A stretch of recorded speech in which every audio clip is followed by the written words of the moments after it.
Hi, Mary. Hope you had a good day. It's been a while, hasn't it? Hey, Jenny. Long time.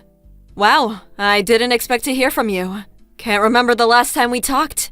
How long has it been? Not sure. I guess it was right before my son James quit the soccer team, so I think maybe 6 months ago. How about David? Is he still playing soccer? Yes, he's still at it. Since James quit, he hasn't been himself. Suppose he misses him. Oh yeah, really? What's up? Can I help you with something? Well, it's nothing special. You remember that James took that entrance exam for that private school? Well, today was when the results came back.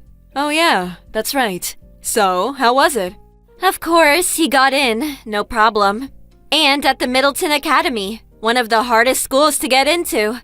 Wow, that's really something. Middleton Academy. That's one of the most prestigious schools in the state. Congratulations. Yes, well, James is my son. I expected that much from him. I mean, the amount of money we spent on prep schools and the hours he studied. I knew he would be accepted. I even had him take 5 preparatory classes taught by some renowned educators. I had him study 5 or 6 hours every day. If he didn't get in, I was prepared to kick him out of the house. Oh, really? Must have been hard for him. Hard? You have no idea. We were paying over $1,000 a month on his prep classes. When he was studying at home, I stayed and watched over him. Made sure he didn't slack off. If you want your kids to grow up to be somebody, a mother has to work even harder. I see. I suppose so. I expect it was pretty hard on James. Yes, well, I guess all this studying and getting into the right school is really not of interest to you. So, David is going to the local public school, right? Well, actually, he applied to one of the private schools. And he did well. Got accepted. Oh, really? I figured he was the type to just coast through high school. Anyway, probably just lucky. Congratulations! Huh? What do you mean by that? Just what I said. It was pure luck. I've seen David around. He was playing soccer constantly when he should have been studying, like my James. But he manages to get in? Pure luck. Or was it some low-level school that he got into? Perhaps. Are you being serious? Where is this conversation going anyways? I mean, you didn't even send your kid to prep school. Just allowed him to kick his stupid ball around all day. It just all seems inconceivable. My James quit the soccer club and focused his efforts on getting into a good school. And he did. His motivation and brains are nothing compared to your precious David. Sorry to let you down, but David was studying all that time. Of course, he didn't go to a prep school, but he was focused on his studies. As a result, he passed the entrance exam with flying colors. No use posturing, the result is obvious. David loves playing outside. A kid like that would never sit quietly at home and study. If he had gone to prep school as James had, well, then I may believe you. Oh, I'm sorry. I suppose you couldn't afford it. How rude of me. It's just so easy for us. I tend to forget other people's financial woes.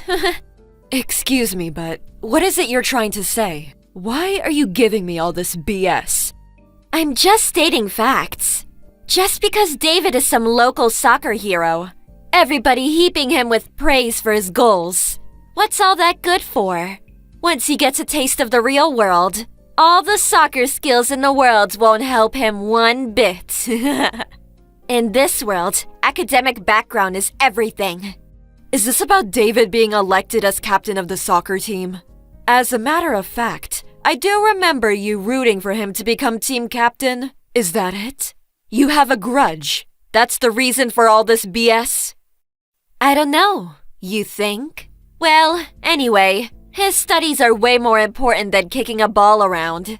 By entering this prestigious school, he's on the winner's track to success. It was all worth the money and effort. As for David, he's probably on the loser's track to a mediocre career. You had to be a cheapskate and not send him to a proper prep school. This was a turning point in his life, and you ignored that. Being poor can really be frustrating. About David. What about him? He was accepted at the Sturgis Academy. Huh? Sturgis Academy is. That famous? I don't know about it being famous, but I suppose so. I'm sure it's the one you're thinking of. Any mother worth her salt knows that place. It's the top academy in the country with a 6% acceptance rate. That's Harvard or Yale level. He's guaranteed to get into those universities too. Also qualifies for a scholarship. He's got the pick of top colleges. Yeah, that's what he tells me. It's that Sturgis Academy that David got accepted to. You can't be serious. You're making it all up. But David, he was never studying. And right before the exam season, he wasn't even going to prep school. He was just kicking that ball around the field all day. For God's sake!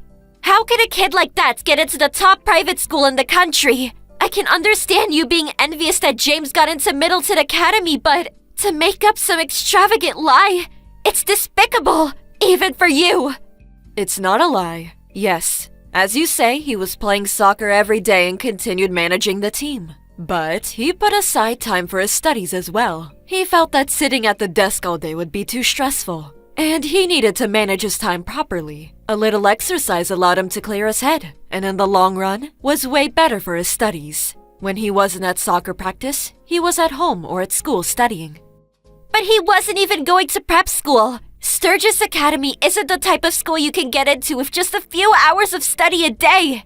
You're right. That's why he got a stack of questionnaires and work assignments from his teacher. Anything he had trouble with, he just asked the teacher at school. And also, my eldest son is currently a freshman at Yale University, so he helped out. Wasn't really necessary to send him to a prep school. Huh? Your eldest son is at Yale? Yes. Oh, I thought you knew. That's the first I heard. How could your son go to Sturgis Academy and your other son at Yale? My son's teacher said he barely squeezed his way into Middleton Academy. It all depends on the child. He's got motivation or he doesn't. No motivation. Is that what you're saying? So you're saying that James didn't have enough motivation? No, I'm not saying that. You know that David loves soccer. Sturgis Academy practically guarantees that he gets into one of the top universities, which means he can focus on playing soccer and not worry about college. And he's also interested in studying overseas, probably in Europe. The soccer scene, you know. There are famous Sturgis Academy affiliated universities over there, with some famous soccer alumni. Eventually, he says he wants to join one of the teams over there. So, I suppose that's where his real motivation comes from. Soccer is his motivation? Motivation is very important for studying, no matter what it is. I'm so sorry. By the looks of it, James does not look as if he was studying much, and always just kicking that stupid ball around. But then he gets into one of the top schools in the country? But as you say, results are what matters, right? What? You arrogant little...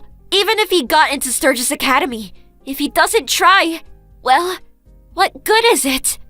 Yeah, I can see it now. He'll drop out in no time. Well, studying overseas means he has to keep his grades up. I'm sure he'll manage. After all, he has the motivation. Besides all that, is James going to be okay? Middleton is also a top school, and if he can't keep up with those classes, he may end up dropping out. David told me that he saw James dozing off in class, and even went to the school infirmary a couple times because he wasn't feeling well. He tells me James just barely gets by in most of his classes. I'm worried if he can keep up at Middleton Academy. I don't need you lecturing me about my son. If he can't keep up, well, I'm just going to have to make him study harder, that's all. I'll just add more prep classes, and may even hire a home tutor. We'll just have to spend more money, add more classes, and make him study every day, including weekends. Do you really think that's all good for James? What? Well, James confided in me. He told me never to tell you. Truth be told, after quitting the soccer team, he came over to our place. He broke down crying. He didn't want to quit soccer. Huh? He said if he had to quit soccer, he didn't want to take that exam. But he was scared to tell you. He said he'd be kicked out of the house. Tears were streaming down his cheeks. I felt so sorry for him. James, My James said that? David was pretty upset about it too. He tried talking him out of quitting. David was insistent. He knew James is an outstanding soccer player and hated losing him. He said it was such a waste to throw his talents away. James said he wanted to continue playing soccer. I had no idea. Hey, Jenny, do you really think it's okay to force your son to study and take that exam? Making him work so hard, wrecking him, both mentally and physically. Is he really happy? I mean, that's what we're talking about here, right? The happiness of your child? Aren't you just using your son to satisfy your ego? Your pride? That was not my intention. The reason he was dozing off in class and falling ill. It's all because you increased his after-school classes. In order to keep up with the workload at Middleton, you said you would hire a tutor. The stress alone. I'm worried about his health. As a mother, is that what you want for your son? Of course not. Nothing is more precious to me than James. That's right. Your own child is the most important. Isn't that right? So, listen to what he has to say. What he wants in life. I just hope you'll be able to understand and grant his wishes. Of course, education and academic background are very important. But after all, it's his life. Let him live it as he pleases. You're right. I'm sorry for making such false accusations. Thank you. I see what you're saying. I feel so ashamed. I'll have a talk with him later. Please do. It will be good for both of you. I pray that things will work out.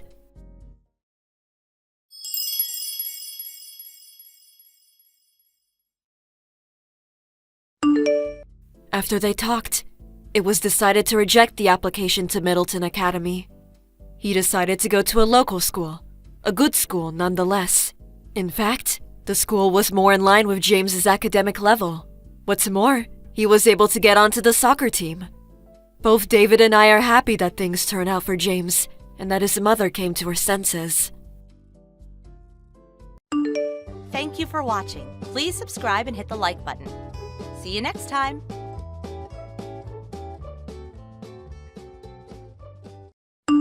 Hey Dee, are you there? I'm just wondering if you had a quick second to chat with me about something.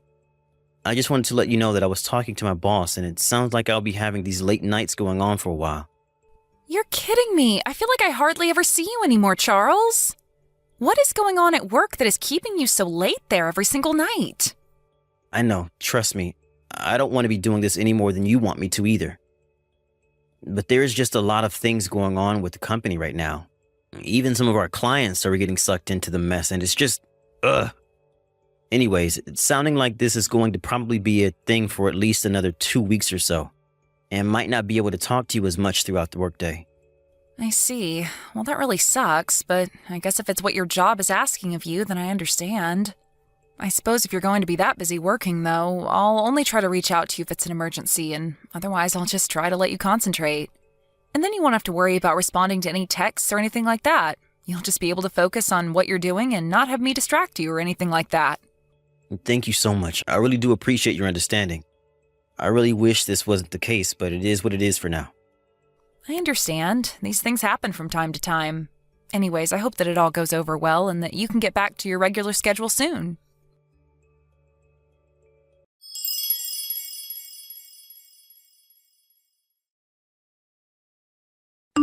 Charles, are you there? I have something that I need to talk to you about right now.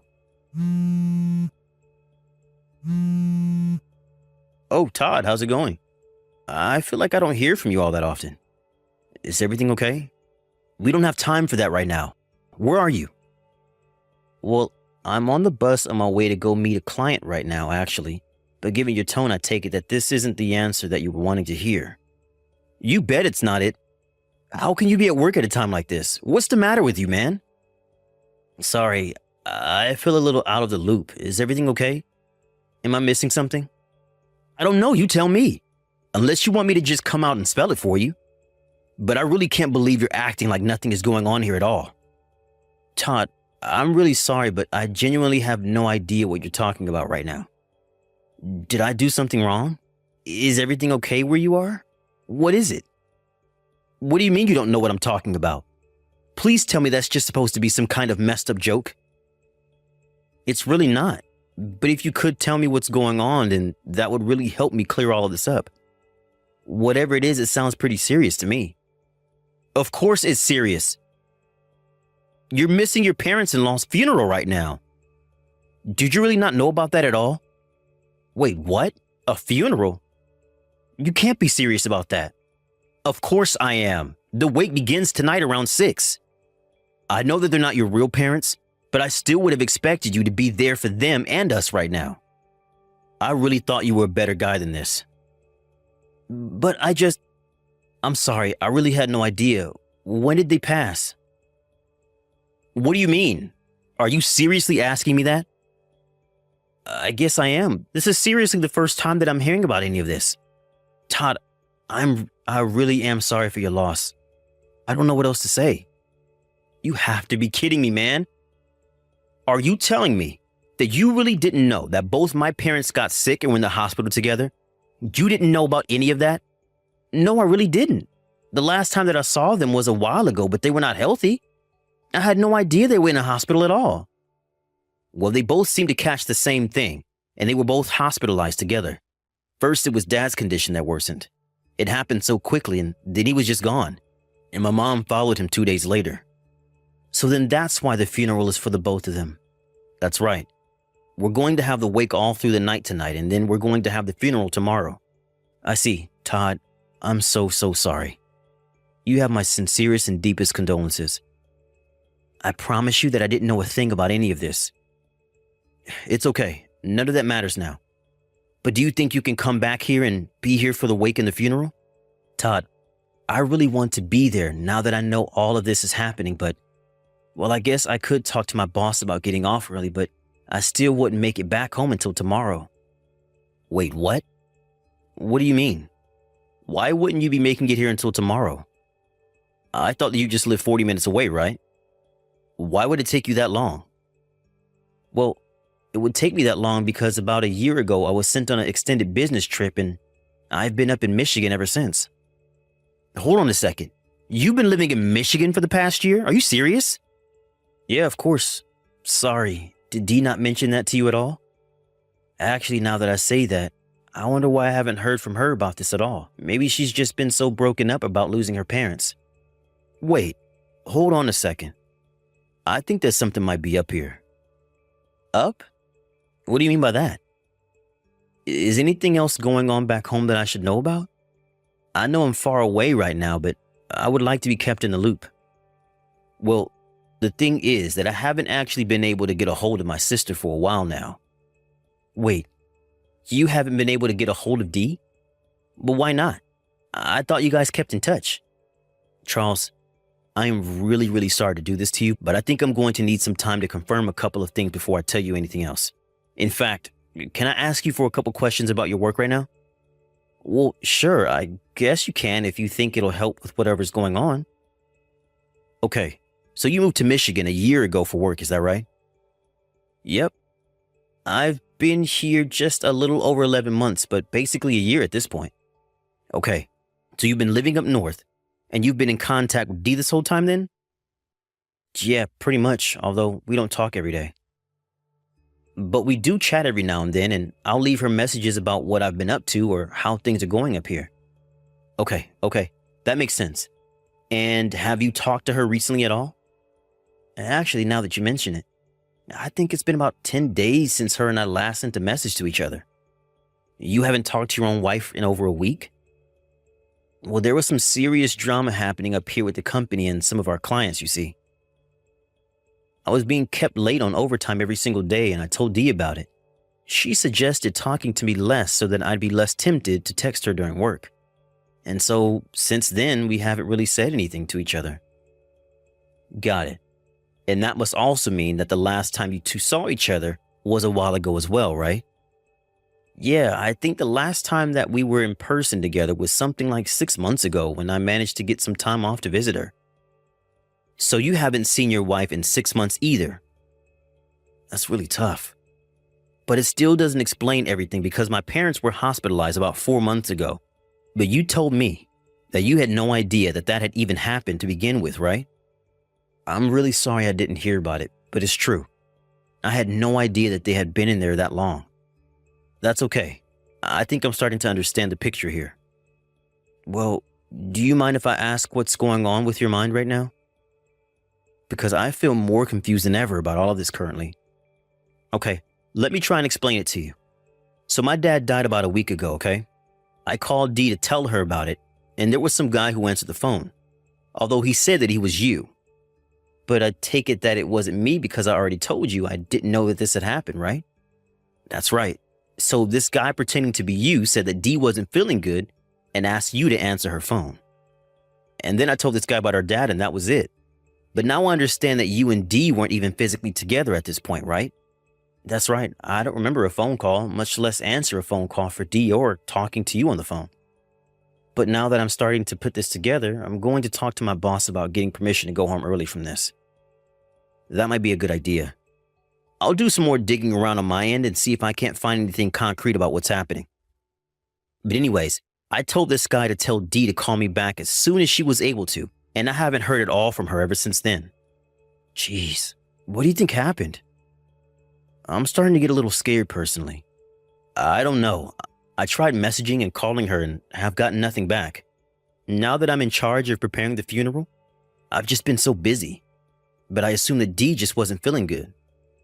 I don't know, I thought maybe she had heard about mom and dad and just didn't want to talk to me out of grief, but now I realize that I hadn't actually tried reaching out to your phone to try and get a hold of her. And that's why you messaged me today asking where I was. That's right. So I guess now you're basically all caught up. Got it. Well, okay, I'll go and talk to my boss about leaving. I'm sorry that I won't be able to make it for the wake, but I will try my best to be there as early as I can for the funeral in case you need any help. Thanks, man. I really appreciate it. The funeral starts at 1 in the afternoon, just so you know. Okay then. I should have time to make it back and get myself ready for that. And I guess I'll try reaching out to Dee and see what she knows about this. Sounds good. I really hope that you can come through to her.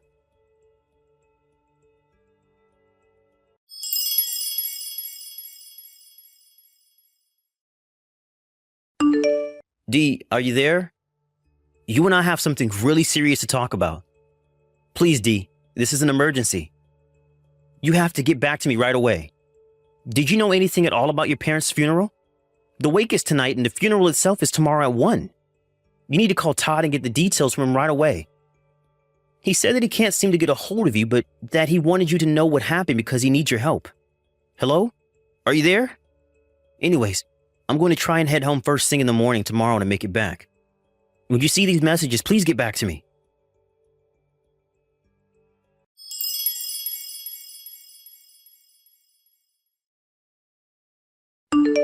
Hey, Charles. I just wanted to thank you for all your help yesterday. Todd, of course. Anything for you and your family. I'm just really sorry that I couldn't have been there for the wake. It's okay. I know that you wouldn't have made it even if you tried. But anyways, I figured out who the guy was who answered Dee's phone was. Really? You did? Who the heck is he? Just what the heck is going on? Charles, I don't know how to tell you this. What is it? Is Dee okay? Please, I've actually been really worried about this. I think it would be better if you and I could talk about this in person. Can we meet up, please? Yeah, of course. I'll talk to my boss about taking tomorrow off and we can find some time to get to the bottom of this. Okay then, let me know what time tomorrow will work best for you. Of course, thank you so much for looking into this for me.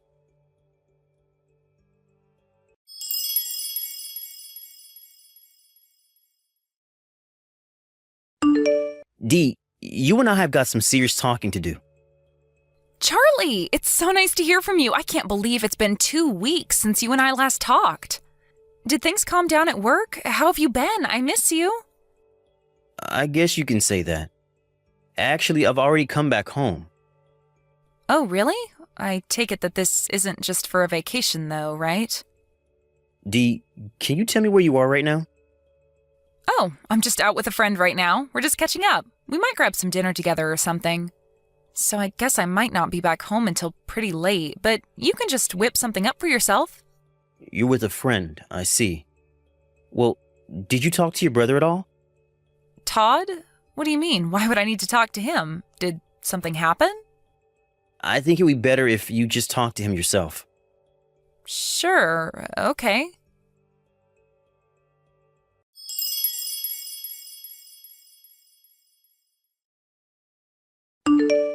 Charles, are you there? Please answer me. We need to talk about some things.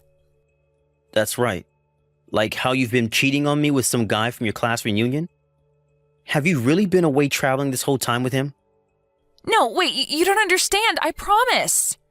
I had no idea about my parents or their funeral. So you're admitting to cheating on me then? Because you didn't deny that at all. Charlie, I'm really sorry. I was just so lonely without you. You were gone for a whole year. I can't believe it. You lied to me this whole time and now you're making excuses for yourself? Well, you might as well tell me everything. Like, why didn't you know at all what was going on with your parents? And why did you tell this guy to pretend to be me on the phone?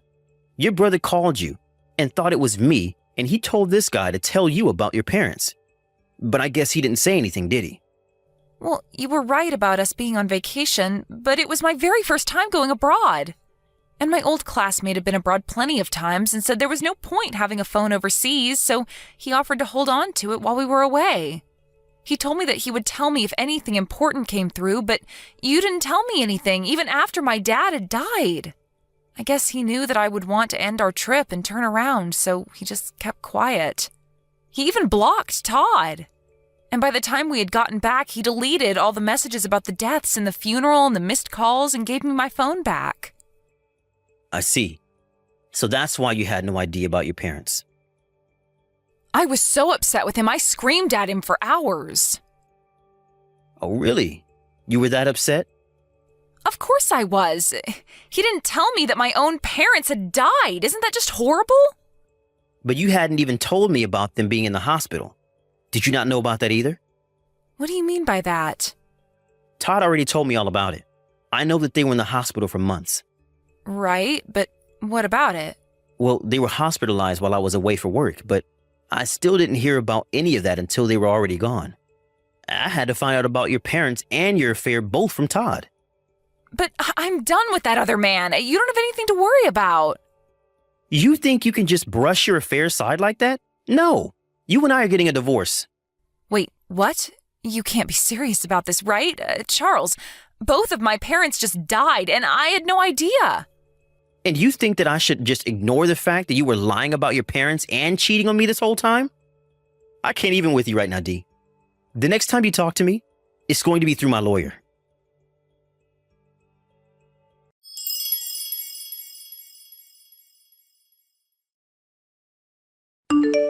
I really can't believe that my wife thought she could just excuse herself from the fact that she was lying and cheating on me.